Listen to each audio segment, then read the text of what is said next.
नमस्कार दोस्तों, मैं हूँ आरती प्रजापति यूट्यूब चैनल पर आप सभी का हार्दिक स्वागत करती हूँ। दोस्तों, गुजरात स्टेट में पीएचडी एडमिशन की नोटिफिकेशन आई हुई है।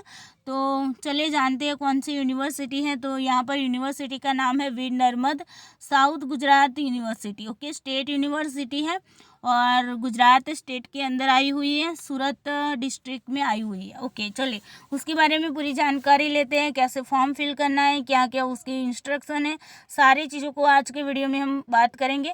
सभी दोस्तों से विनंती है कि आप लोग जो भी वीडियो देखो तो पहले से लेकर लास्ट तक देखो, ताकि आपको कोई भी क्वेश्चन ना हो। बिकॉज क्या होता है, बच्चे वीडियोस देखते नहीं है, फिर कमेंट बॉक्स के अंदर मुझे बताते रहते हैं कि मैम क्या है, इतनी कितनी सीट्स है, क्या है।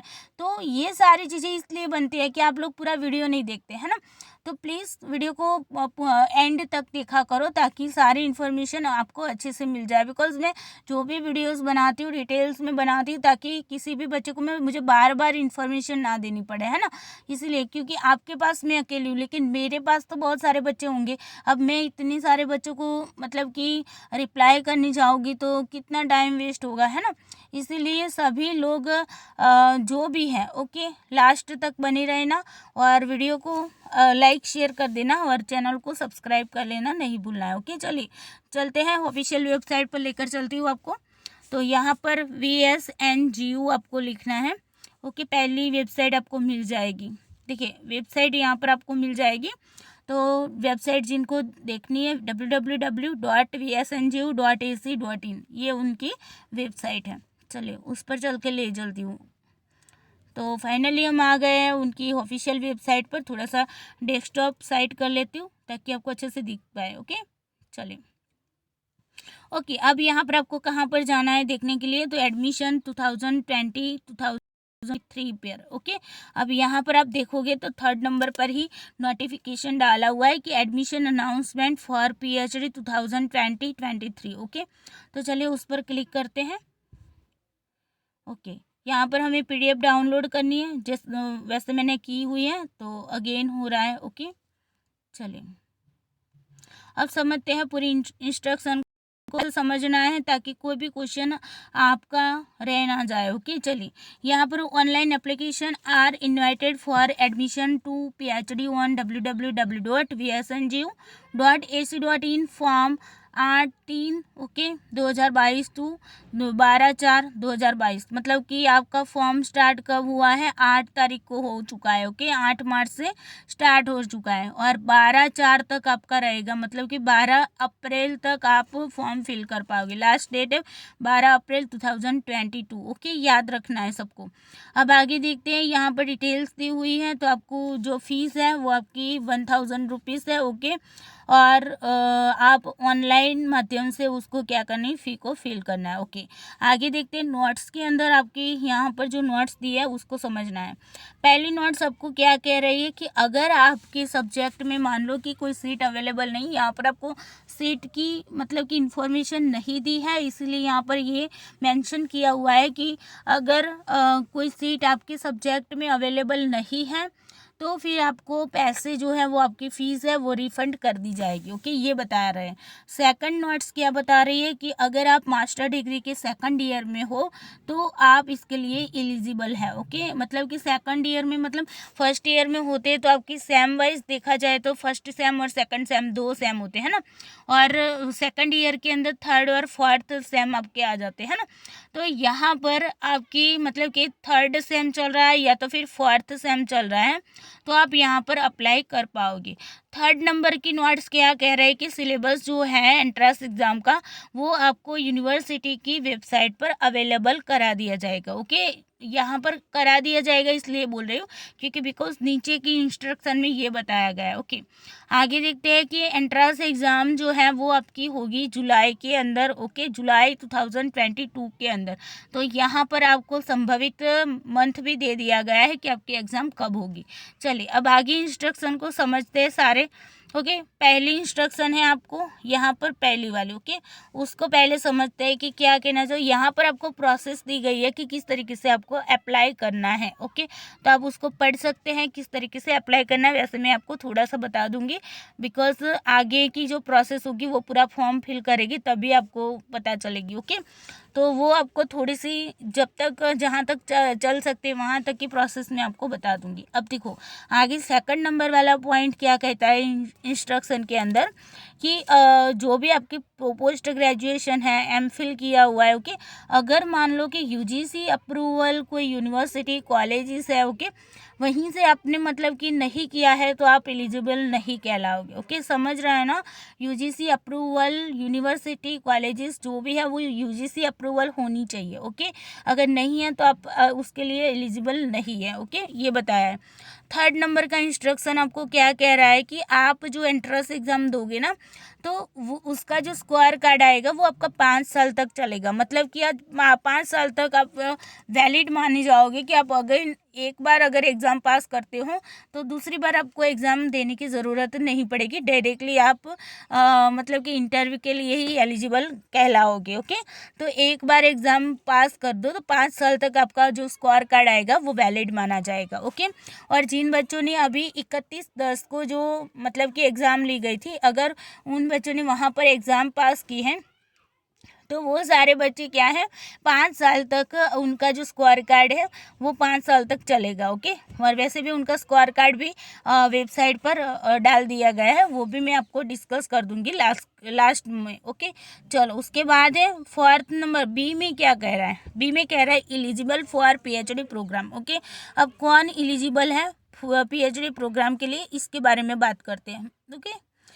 तो यहाँ पर other than the faculty of medicine and homeopathy. अब देखो होम्योपैथी एंड मेडिसिन के जो स्टूडेंट है उनके अलावा के जितने भी स्टूडेंट है जैसे कि आर्ट्स कॉमर्स वाले, ओके, तो उनके लिए क्या है कि मास्टर डिग्री में आपके कितने परसेंटेज होने चाहिए 55% ओपन कैटेगरी के होने चाहिए, ओके।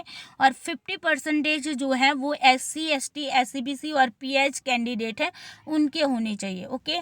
तो यहाँ पर भी आपकी कन्फ्यूज़न मैं यहीं से क्लियर कर रही हूँ ताकि बाद में कमेंट बॉक्स में ये ना पूछना कि मैम मैं OBC से हूँ तो फिर मेरा कितना परसेंटेज चाहिए, ओके। ये सारी फिर क्वेश्चन नहीं होने चाहिए, ओके, क्योंकि बार बार क्वेश्चन का आंसर करना मतलब कि कितना टाइम जाएगा, है ना। अब देखिए उसके बाद देखते हैं कि यहाँ पर नोट भी लिखी हुई है कि charter account and company secretary जो होते हैं, ओके, उन्होंने जो ग्रेजुएशन में अगर कोई कॉमर्स का बच्चा है, ओके, कॉमर्स फैकल्टी का कोई बच्चा है, उन्होंने अगर मान लो कि charter account and company secretary से जो ग्रेजुएशन किया है ना तो वो लोग उसी सब्जेक्ट के लिए PhD के अंदर एलिजिबल माने जाएंगे, ओके।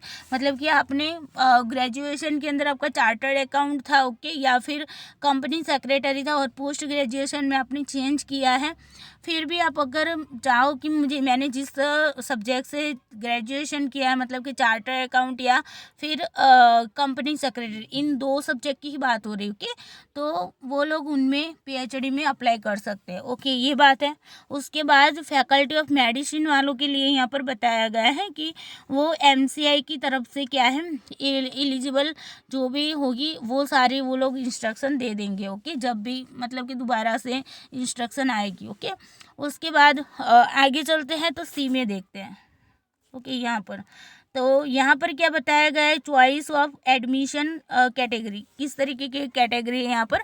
तो कौन क्वालिफाई माना जाएगा जिनका master only master degree category से क्वालिफाई है जो लोग, ओके। और जो लोग एंट्रेंस एग्ज़ाम में वो लोग एंट्रेंस एग्ज़ाम के लिए एलिजिबल है। फिर क्वालिफाइड नेट JRF जिन लोगों ने किया है, स्लेट किया है, जी स्लेट किया है, गेट किया है, MPhil किया है, ओके, तो उन लोगों को एंट्रेंस एग्ज़ाम देने की ज़रूरत नहीं है, ओके। अब देखो स्लेट और सेट की बात आती ना तो कुछ बच्चे मतलब कि कंफ्यूज हो जाते हैं। तो सेट का फुल फॉर्म क्या होता है मैंने ये पढ़ाया हुआ है आप लोगों को, ओके। जी सेट का जो मैंने सिलेबस करवाया था ना वहाँ पर ही पढ़ाया था कि सेट का मतलब क्या होता है स्टेट एलिजिबल टेस्ट, है ना। और स्लेट का मतलब क्या होता है स्टेट लेवल एलिजिबल टेस्ट, बस इतना फ़र्क है। लेवल शब्द उन लोगों ने अंदर डाल दिया, वैसे है तो दोनों एक ही, ओके। बट कंफ्यूज हो जाते हैं बच्चे, ओके। और यहाँ पर देखो स्लेट और जी स्लेट, ये दोनों क्यों मेंशन किए? स्लेट किन के लिए होगी? जो आउट स्टेट के बच्चे हैं, ओके, जैसे कि एमपी स्लेट है, ओके, मान लो कि महाराष्ट्र स्लेट है, ओके। तो जो अदर मतलब कि स्टेट के बच्चे हैं उनके लिए स्लेट लिखा हुआ है। और जी स्लेट इसलिए लिखा हुआ है कि जिन बच्चों ने गुजरात में सेट की एग्ज़ाम, जो हमारी जी सेट कहलाती, ओके, जी सेट जिन्होंने पास किए उन लोगों के लिए, ओके। क्लियर? आई होप यहाँ पर भी आपका डाउट यहाँ पर क्लियर कर रही हो, ओके। उसके बाद है आपका पेमेंट ऑनलाइन करने की बात है, तो ऑनलाइन पेमेंट करना है आपको, और उसके लिए सुविधा आपको दी गई है। क्या क्या है? तो डेबिट कार्ड, क्रेडिट कार्ड और नेट बैंकिंग से आप पेमेंट कर सकते हो, और उसकी फ़ीस है 1000 रुपीज़, सभी के लिए एक ही है, ओके। चलो, उसके बाद आपको में बताया गया है कि स्ट्रक्चर एंड सिलेबस जो है वो आपको वेबसाइट पर अवेलेबल करा दिया जाएगा, ओके। उसके बाद एंट्रेंस एग्ज़ाम रिलेटेड इन्फॉर्मेशन भी लेटर के थ्रू आपको डिक्लेयर कर दिया जाएगा। उसके बाद है आपका कि कौन लोग रिसर्च प्रपोजल प्रेजेंटेशन के लिए एलिजिबल मतलब कि एलिजिबल कहलाएगी, मतलब कि एग्ज़ाम जिन्होंने पास कर दी होगी वो तो कहलाएगी, है ना। रिसर्च प्रपोजल, देखो एग्ज़ाम के बाद डायरेक्टली आपका रिसर्च प्रपोजल प्रेजेंटेशन आ जाता है, ओके। तो उसका क्राइटेरिया, उसकी भी आपको क्राइटेरिया दे दिया गया है कि जिन बच्चों ने, देखो यहाँ पर क्या लिखा है, ओके, यहाँ पर थोड़ा सा हटाती हूँ, ओके। यहाँ पर लिखा है कि जिन बच्चों का ओपन कैटेगरी वाले बच्चे हैं उनके एग्ज़ाम के अंदर 50% स्कोर आए, ओके। मान लो कि 100 मार्क्स ये एग्ज़ाम है और 50 मार्क्स आए हैं, वो लोग ओपन कैटेगरी में एलिजिबल कहलाएंगे रिसर्च प्रपोजल प्रेजेंटेशन के लिए, ओके। उसके बाद है SC ST SCBC और PH कैटेगरी के लिए 45%, ओके। तो इस तरीके से उनके लिए, और जो लोग नेट, JRF, स्लेट, जी स्लेट, गेट, एमफिल वाले हैं वो लोग भी रिसर्च प्रपोजल प्रेजेंटेशन के लिए डायरेक्टली एलिजिबल कहलाएगी, क्योंकि उनको एग्ज़ाम देनी नहीं है। यानी कि यहाँ पर साफ साफ मतलब क्या होता है पता है, यहाँ पर भी बच्चे कंफ्यूज होते हैं। बहुत सारे बच्चों ने क्वेश्चन भी किया हुआ था जो कि मैंने अभी तक उनको आंसर नहीं किया, अभी यहाँ पर ही कर देती हूँ। तो यहाँ पर क्या होता है दोस्तों कि अगर आप एंट्रेंस एग्ज़ाम देते हो ना, और जिन बच्चों ने, मान लो कि किसी ने नेट क्रैक किया है, तो यहाँ पर एग्ज़ाम के बाद जिनका स्कोर आया ना, वो और नेट वाले बच्चे इक्वल हो जाएंगे। किसके लिए इक्वल होंगे? रिसर्च प्रपोजल प्रेजेंटेशन के लिए, दोनों इक्वल हो जाएंगे। सिर्फ डिफरेंस क्या हुआ कि जिन्होंने नेट किया उन्होंने नेट की एग्ज़ाम दे दी। अब जिन्होंने कुछ भी नहीं किया वो लोग यूनिवर्सिटी की जो एंट्रेंस एग्ज़ाम है, जिसको पैट बोलते हैं ना, तो उसके एग्ज़ाम दे देते हैं, मतलब फिर दोनों इक्वल हो जाते हैं। और उसके बाद उनका मतलब कि रिसर्च प्रपोजल प्रेजेंटेशन होता है, ओके, साथ में ही होता है। तो ये बात आपको थोड़ी सी याद रखनी है, ओके, कन्फ्यूज़न कहीं पर भी खड़ी नहीं करनी। अब देखो सीट रिजर्वेशन, तो seat reservation as per the norms laid down by UGC state government VSNGU, okay. तो यहाँ पर आपको क्या करना होगा, सीट का जो मतलब कि यहाँ पर बताया जाएगा, या अदरवाइज नहीं भी बताया जाता तो फिर आपके सब्जेक्ट में सीट नहीं होगी तो पेमेंट आपको वापस कर दिया जाएगा, ओके। तो यहाँ पर कोई इशू नहीं है, सारी इंस्ट्रक्शन मैंने आपको दे दी है। PDF आपको ग्रुप के अंदर, जितने भी ग्रुप है उसी सभी ग्रुप के अंदर मैं मतलब कि सेंड कर दूँगी, ओके। अब बात करते कैसे अप्लाई करना है, तो यहाँ पर ही आपको आना है जहाँ पर से हमने ये इंस्ट्रक्शन डाउनलोड की थी, ओके। अब देखो यहाँ पर आपको अप्लाई ऑनलाइन दिख रहा है नीचे की ओर, है ना, बस उसी पर क्लिक करना है। चलिए, यहाँ पर आपको क्या करना है, अप्लाई नाउ पर जाना है, ओके। अब देखो यहाँ पर आपको आई एग्री करना है, जो भी मतलब रजिस्ट्रेशन की जो बातें बताई है उसको आप लोग पहले एक बार पढ़ लेना, ओके। उसके बाद आई एग्री दे देना। आई एग्री देने के बाद आपको देखो फैकल्टी फॉर एडमिशन, तो आपको कौन सी फैकल्टी से एडमिशन लेना है। जैसे कि मैं आर्ट्स की स्टूडेंट हूँ तो मैं आर्ट्स पर क्लिक कर रही हूँ, ओके। उसके बाद देखो एडमिशन फॉर्म की बात हो रही है, यहाँ पर क्लिक करोगे तो कौन से सब्जेक्ट में आपको एडमिशन लेना है। तो जैसे कि यहाँ पर मेरा साइकोलॉजी सब्जेक्ट है तो मैं साइकोलॉजी पर क्लिक कर रही हूँ, ओके। आपका अपना अपना मतलब करना है, ओके। वैसे मैं फॉर्म फिल नहीं करने वाली, सिर्फ आपको दिखा रही हूँ, okay. Last qualifying graduation PG diploma university, अब देखो आपका जो लास्ट जिन बच्चों के लिए जिनका मास्टर अभी चल रहा है उनके लिए, ओके। पीजी तो पोस्ट ग्रेजुएशन जिनका कंप्लीट हो चुका है उनके लिए, ओके। और जो जिन लोगों ने डिप्लोमा किया है उन लोगों के लिए। देखो तो यहाँ पर कौन सी यूनिवर्सिटी से आपने मतलब किया है, VSNGU से किया। देखो ध्यान रखना, अगर जिनका ग्रेजुएशन और पोस्ट ग्रेजुएशन दोनों अलग अलग यूनिवर्सिटी से है तो पोस्ट ग्रेजुएशन जिन्होंने कर दिया है, कंप्लीट कर दिया है, वो लोग लास्ट वाली मतलब कि आपकी लास्ट यूनिवर्सिटी ही लिखेंगे, ओके। मतलब पोस्ट ग्रेजुएशन वाली यूनिवर्सिटी ही लिखेंगे। लेकिन जिन बच्चों का मास्टर मान लो कि चल रहा है, उन्होंने अदर यूनिवर्सिटी से ग्रेजुएशन किया और दूसरी यूनिवर्सिटी से मतलब कि पहले कोई और यूनिवर्सिटी थी जहाँ से उन्होंने ग्रेजुएशन किया और उसके बाद उन्होंने यूनिवर्सिटी चेंज करके मास्टर कर रहे हैं, तो उन लोगों की कौन सी लिखनी है, ग्रेजुएशन वाली यूनिवर्सिटी लिखनी है, ओके। ये आप थोड़ा सा ध्यान रखना। अब देखो आप अगर VSNGU से मतलब उसी जहाँ से ये वैकेंसी निकली उसी यूनिवर्सिटी के हैं तो VSNGU पर क्लिक करना। अदर यूनिवर्सिटी से गुजरात स्टेट से ही है और अदर यूनिवर्सिटी से है तो सेकंड वाला ऑप्शन आपको चूज़ करना है। लास्ट वाला ऑप्शन किन के लिए, जो आउट स्टेट के बच्चे हैं, ओके, उनके लिए, ओके क्लियर। तो यहाँ पर ये मेंशन करना था। उसके बाद यहाँ पर आपको यूनिवर्सिटी एग्ज़ाम का मंथ लिखना है, ओके। आपने कब एग्ज़ाम दी थी मतलब कि मास्टर की, ओके, ये आपको देना है। फिर ईयर भी आपको यहाँ पर सिलेक्ट करना है, ओके। अब देखो SPID नंबर जो होगा ना वो आपकी कॉलेज या यूनिवर्सिटी से आपकी मतलब कि जो मार्कशीट होती ना उसके अंदर लिखा हुआ होगा तो उसको वहाँ पर लिखना है, लेकिन कंपलसरी नहीं है। देखो ये रेड वाली जो दिख रहा है ना स्टार, वो आपके कंपलसरी, SPID नंबर आपका कंपलसरी नहीं है, इसलिए यहाँ पर देखो रेड से स्टार नहीं किया हुआ, okay. Final year seat number आपको लिखना है, उसके बाद सरनेम लिखना है, उसके बाद नेम लिखना है, उसके बाद आपका फादर का नाम आपके पीछे चल रहा है तो फादर का नाम, हस्बैंड का चल रहा है तो हस्बैंड का, मदर का चल रहा है तो मदर का, ओके। बर्थ डेट आपको यहाँ पर मेंशन करनी, ईमेल आईडी जो आपकी चल रही है मतलब कि आप उसको देख रहे हैं, ओके, वैसे ईमेल आईडी डालना। क्योंकि बिकॉज क्या होता है पता है, एडमिशन अगर आपको मिल जाता है ना तो सारे मतलब कि न्यूज़ आते हैं ना वो आपकी ईमेल आईडी पर ही आते हैं, ओके। तो ये खास ध्यान रखना है आपको और मोबाइल नंबर मेंशन करना है। फिर आपको सारी डिटेल्स मेंशन करने के बाद सेंड OTP पर क्लिक करना है तो आपके OTP आएगा, उसके बाद आपका रजिस्ट्रेशन हो जाएगा और उसके बाद की आगे की जो भी प्रोसेस है आपको वहाँ पर फिल करनी होगी, ओके।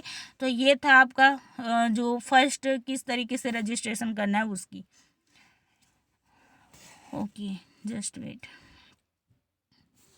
चलो थोड़ा सा बैक चलते हैं, ओके। ये हमने अप्लाई कैसे करना है उसकी डिटेल्स आपको दे दी। अब बात करते हैं स्कोर कार्ड वाले बच्चे जिन लोगों ने एग्ज़ाम पास कर दी थी, ओके, उनके स्कोर कार्ड आ चुके हैं तो उसके बारे में थोड़ा सा देख लेते हैं। बाकी सारी तो यहाँ पर कुछ है नहीं, ओके।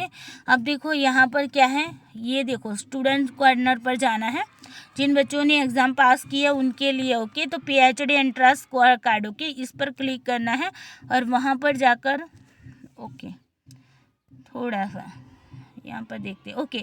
यहाँ पर देखो आप ना, यहाँ पर देखेंगे तो यहाँ पर आपका मतलब कि कुछ, हाँ, एडमिशन नंबर लिखा हुआ है और उस पर आपको क्लिक करके कार्ड जो है वो आपको क्या करना है, डाउनलोड करना है। देख लेते हैं क्या होता है, ओके। ये एक वाला तो हम देख रहे हैं, ओके, ये किसी का हुआ है, ओके। तो इस तरीके से आपका ये स्कोर कार्ड मिलेगा आपको, ओके। तो देखो ये क्वालिफाइड है, 132 मार्क्स है, ओके। कोई है मुझे पता नहीं कौन है, लेकिन हमने ऐसे ही इसको मतलब कि डाउनलोड किया, ओके।